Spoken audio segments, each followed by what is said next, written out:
Pada akhirnya, di saat itu, dia merasa terjebak. Yang mana pada semester ketiga, Fanny memutuskan untuk berhenti kuliah karena sudah tidak mampu lagi dengan biayanya. Terhimpit oleh kebutuhan ekonomi yang semakin mendesak membuat harapan dan mimpinya terputus di tengah jalan. Di saat itu, dia merasa sangat terpuruk. Dia memutar otak, memikirkan cara bagaimana agar dia tetap bisa bertahan.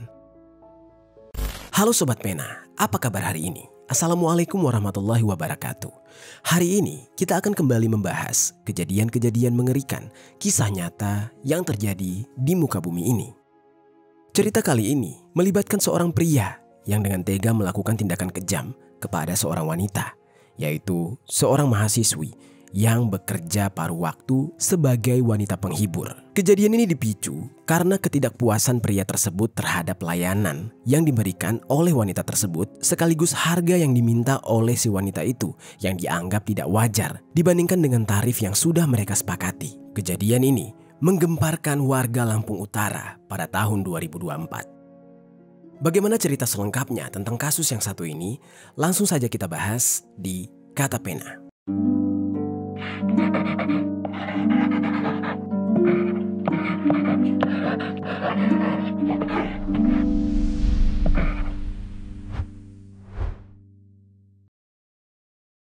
Kepolisian Polres Lampung Utara Selasa siang merilis kasus pembunuhan wanita di dalam kos di Kelurahan Tanjung Aman, Kecamatan Kota Bumi Selatan.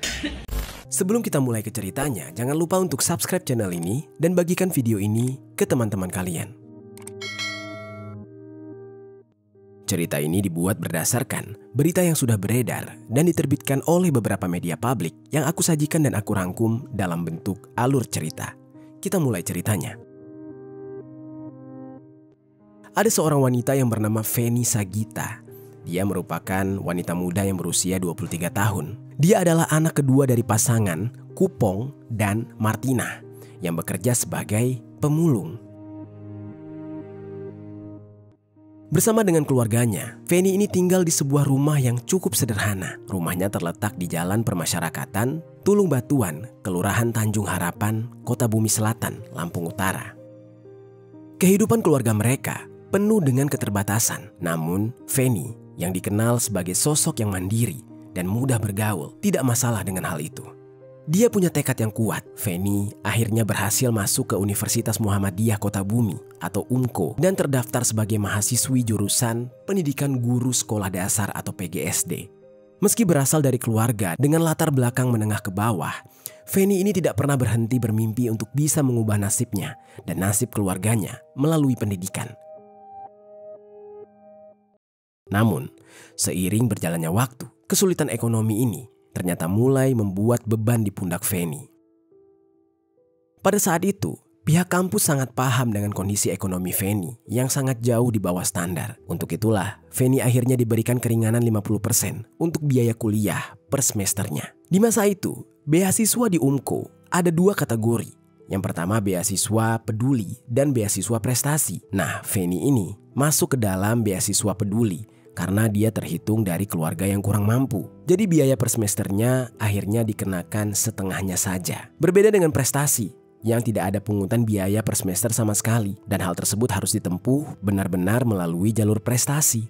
Tapi sementara Fanny tidak bisa bersaing untuk mendapatkan beasiswa tersebut.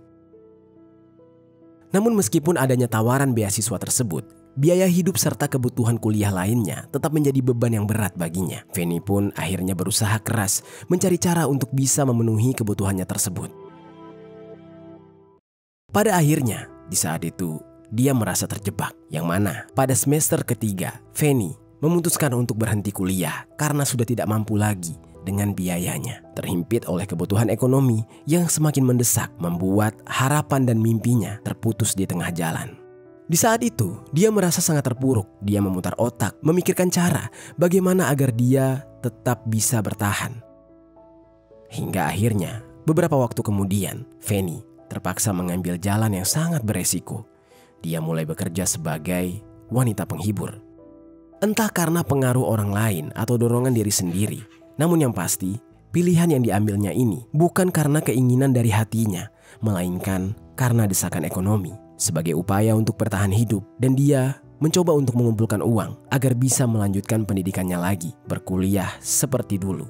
Kehidupannya sebagai wanita penghibur membuat Fanny semakin jauh dari mimpi-mimpinya. Dia mulai kehilangan semangat untuk belajar karena beban mental dan fisik yang harus dia tanggung. Namun, di balik semua itu, Fanny tetap menyimpan harapan kecil bahwa suatu hari nanti dia bisa keluar dari dunia hitam ini dan kembali ke jalur pendidikan. Dia masih memiliki harapan untuk lulus kuliah dan mendapatkan pekerjaan yang layak, lalu membawa keluarganya keluar dari kemiskinan. Pekerjaannya sebagai seorang wanita penghibur dia lakukan tanpa sepengetahuan kedua orang tuanya, Kupong dan Martina. Kedua orang tuanya itu mengira bahwa putri mereka masih sedang berjuang keras di bangku kuliah, berusaha meraih masa depan yang lebih baik. Namun di balik semuanya, ternyata Fanny menyimpan kenyataan yang pahit dan jauh dari yang diharapkan oleh keluarganya. Di saat Fanny melakukan pekerjaan haramnya tersebut, dia mendaftarkan diri di sebuah aplikasi hijau. Di sanalah dia menawarkan layanan jasanya. Melalui aplikasi tersebut, dia memasang iklan dan menarik perhatian banyak pelanggan yang datang dari berbagai latar belakang. Pekerjaan ini sebenarnya sangat beresiko. Namun meski begitu, ini adalah jalan satu-satunya yang paling cepat untuk dia mendapatkan penghasilan yang cukup. Setiap kali dia menerima pelanggan, selalu ada perasaan campur aduk antara rasa malu, takut, dan rasa terpaksa. Beberapa pelanggan Fanny yang pernah memakai jasanya bahkan menjadi pelanggan tetap. Sering sekali mereka memesan layanan Fanny berulang kali. Mereka mungkin tertarik pada servisnya atau merasa nyaman dengan cara Fanny melayani mereka. Lalu, ada salah seorang laki-laki yang menjadi pelanggan setia dari Fanny. Namanya adalah Juki Firman Hadi yang berusia 25 tahun. Sebelum lebih jauh membahas hubungan antara Juki dan Fanny, kita bahas sedikit tentang latar belakang dari kehidupan Juki. Jadi, di usianya yang 25 tahun, Juki ini sudah menikah dengan seorang wanita yang identitasnya tidak disebutkan. Untuk menghidupi istrinya tersebut, Juki ini bekerja di sebuah jasa ekspedisi di kantor pos Ogan 5, Abung Barat, Lampung Utara. Lokasi tempat dia bekerja itu tidak jauh dari tempat tinggalnya. Dan dalam kesehariannya, dia dikenal sebagai sosok yang humoris dan mudah bergaul. Seseorang yang selalu bisa mencairkan suasana dengan canda dan tawanya. Teman-temannya di tempat kerja sering sekali terhibur oleh kepribadian Juki yang begitu ramah dan juga lucu. Meski terkadang ada juga yang merasa kesal dengan sikapnya yang sedikit sengak atau songong. Namun bagi orang-orang yang mengenalnya lebih dekat, Juki adalah sosok yang menyenangkan untuk diajak berbincang. Dan di balik wajah ceria serta kepribadiannya yang humoris, tersimpan sisi gelap yang tidak disangka-sangka oleh teman-temannya. Meskipun dia dikenal sebagai pria yang baik dan humoris, tapi Juki ternyata menyimpan sisi lain yang tidak diketahui orang, yaitu dia merasa adanya kekosongan di dalam hidupnya yang tidak bisa diisi hanya dengan bergaul bersama orang-orang sekitar. Dia merasa tidak puas dengan apa yang dia miliki. Juki di saat itu mulai mencari pelampiasan di luar. Dia sering jajan, menggunakan aplikasi hijau untuk mencari hiburan sesaat bersama wanita penghibur. Dan dari sanalah akhirnya Juki bertemu dengan Fanny melalui aplikasi hijau. Awalnya, dia hanya berniat ingin mencari hiburan sekali saja. Namun setelah bertemu dengan Fanny, dia merasa nyaman dengan Fanny. Sehingga hubungannya dengan Fanny tidak berhenti di pertemuan itu saja. Juki merasa sangat nyaman dan tertarik untuk kembali lagi. Pertemuan kedua dan ketiga pun terjadi. Dan setiap kali mereka bertemu, Juki ini semakin terikat dengan Fanny. Meski dia tahu bahwa hubungan ini hanya bersifat transaksional atau antara pelanggan dengan penyedia jasa. Pada awalnya, hubungan mereka tampak biasa saja. Tarif yang ditawarkan oleh Fanny kepada Juki juga sangat masuk akal. Makanya di satu waktu sobat, Juki kembali memesan Fanny lagi. Dan sebenarnya ada salah satu teman Juki yang mengetahui kebiasaan Juki ini. Namanya itu adalah Sutri Dewi. Hal ini dikarenakan setiap kali Juki memesan Fanny, dia kerap sekali mengundang dan menggunakan kamar kos milik Sutri. Sutri juga tidak pernah merasa keberatan dengan hal itu.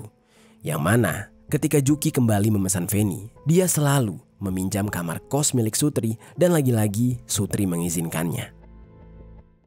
Lalu sementara itu, pada suatu malam, Fanny sempat berpamitan kepada ayahnya. Tentu saat berpamitan, Fanny ini berbohong. Dia mengatakan kepada ayahnya jika dia ada keperluan penting. Dan di saat itu, ayah Fanny yang tidak curiga sedikit pun dengan mudahnya mengizinkan Fanny untuk pergi.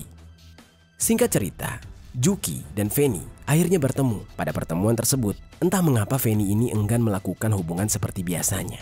Yang mana sobat, Fanny malah memberikan layanan intim yang lain kepada Juki. Pada awalnya, Juki menolak. Dia ingin melakukan hubungan seperti biasanya, yaitu hubungan badan. Namun, di saat itu, Fanny tetap menolak dan Fanny memaksa ingin memberikan layanan yang lain. Akhirnya, karena Fanny memaksa, Juki pun mau tidak mau menyetujuinya. Karena pada saat itu, di dalam bayangannya, tarifnya juga bakal ikut berkurang apabila layanannya tidak seperti biasa. Dan singkat cerita, mereka pun melakukan hubungan tersebut. Setelah Juki merasa puas, Fanny pun langsung bersiap-siap. Dia ingin segera pulang. Di saat itu dia merasa dia sudah terlalu lama di sana. Dia takut orang tuanya khawatir. Setelah berberes dan rapi-rapi, Fanny berkata kurang lebih seperti ini kepada Juki. "Udah ya mas, sekarang aku minta bayarannya kayak biasa ya, 500.000, ucapnya. Mendengar tarif yang diminta oleh Fanny, Juki langsung mengerutkan dahinya sambil berkata, "Hah? Apa? Maksudmu gimana ya?" tanya Juki. Yang mana di saat itu dia heran mendengar jumlah tarif yang sama saja, padahal layanannya berbeda. Lalu Fanny bertanya, "Apanya mas? Emang ada yang aneh? Kan kayak biasanya." Juki pun berkata di saat itu, "Kok tetap 500.000? Ini beda loh pelayanannya. Servis kamu juga gak sesuai, kan cuma setengah. Harusnya kamu ngurangin bayarannya dong." "Masa iya servisnya setengah, aku mesti bayarnya full?" ucap Juki sembari marah. Fanny di saat itu mencoba memberi penjelasan. Dia tetap menagih bayaran sesuai dengan harga yang sudah ditetapkan. Dia berkata, Enggak ada loh perjanjian di awal buat ngurangin bayaran. Gak bisa kayak gitu ya. Tetap aja aku udah kasih pelayanan yang baik. Aku gak mau tahu kamu harus bayar tuh. Kayak biasanya, kalau gak mau bayar, aku bakal teriak kencang nih biar orang-orang tahu, biar orang-orang dengar, ucap Fanny sambil mengancam. Mendengar ancaman tersebut, Juki merasa marah dan kesal. Dia juga sangat panik dan diliputi amarah. Dia berkata, "Jangan macam-macam kamu. Awas kamu ya," ucapnya dengan penuh emosi. Pada saat itu, Juki kemudian mengambil tasnya. Lalu saat dia buka tas tersebut, ternyata di dalam tas itu ada sebuah badik yang selalu dia bawa dan dia simpan di dalam tas untuk berjaga-jaga. Tiba-tiba dia menggenggam badik tersebut. Lalu dia bawa menuju ke Fanny. Lalu Fanny bertanya, "Mas, mau apa mas? Jangan macam-macam ya mas, gila ya? Jangan bercanda gitu, jangan main-main senjata tajam mas," ucap Fanny dengan panik. Tak menghiraukan ucapan Fanny, Juki mendekatkan tangannya pada leher Fanny. Tanpa pikir panjang, tiba-tiba saja, entah dapat bisikan setan dari mana, dia dengan tega menggorokkan badik tersebut pada leher Fanny sebanyak berkali-kali. Entah apa yang membuat Juki jadi kesetanan, padahal obrolan tersebut masih bisa didiskusikan. Tetapi Juki yang di saat itu merasa sangat emosi langsung mengambil jalan pintas. Fanny yang tidak menyangka akan mendapatkan perlakuan tersebut sontak berteriak minta tolong.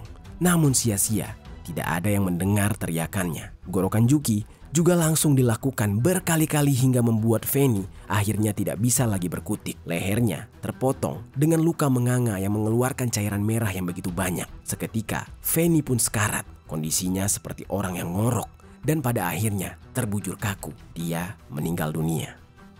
Juki yang di saat itu benar-benar dalam kondisi emosi, sama sekali tidak merasa panik. Setelah memastikan Fanny tewas, Juki langsung menyeret tubuh Fanny ke kamar mandi dan meninggalkannya di sana dalam keadaan yang bersimbah cairan merah. Setelah merasa puas, dia kemudian mencoba melarikan diri, membawa uang serta barang-barang milik Fanny, yang mana di saat itu Juki melarikan diri ke desa Neglasari, Kecamatan Apung Barat. Di sisi lain, orang tua dari Fanny mulai merasa khawatir.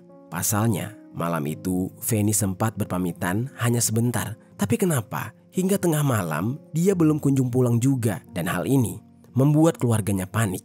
Lalu berinisiatif menanyakan keberadaan Fanny kepada kerabat dan teman-teman dekat Fanny. Namun tidak ada satupun yang mengetahui keberadaannya. Mulailah keluarga merasa khawatir, namun tetap berpikir positif menunggu kepulangan dari Fanny. Tapi hasilnya nihil, Fanny tidak kunjung pulang. Lalu sementara itu, keesokan harinya di tanggal 18 Agustus tahun 2024, Sutri, si pemilik kos yang berpikir jika Juki sudah selesai dengan urusannya, kemudian memutuskan untuk pulang ke kosannya. Pada saat dia pulang, dia melihat ada yang aneh. Kamarnya kosong, terlihat sepi. Lalu dia mencoba membuka pintu kosannya. Ketika dia buka, dia kaget. Dia mencium bau anyir dan melihat adanya percikan cairan merah yang bersimbah di lantai. Di saat itu dia mulai merinding. Dengan jantung yang berdebar, dia mencoba memastikan apa yang sebenarnya terjadi. Dan ketika dia berusaha untuk membuka pintu kamar mandi, dia langsung berteriak ketakutan. Yang mana dia melihat pemandangan yang mengerikan sekali. Adanya jasad seorang wanita tergeletak di dalam kamar mandi dalam kondisi leher yang hampir putus. Sontak dia berteriak minta tolong.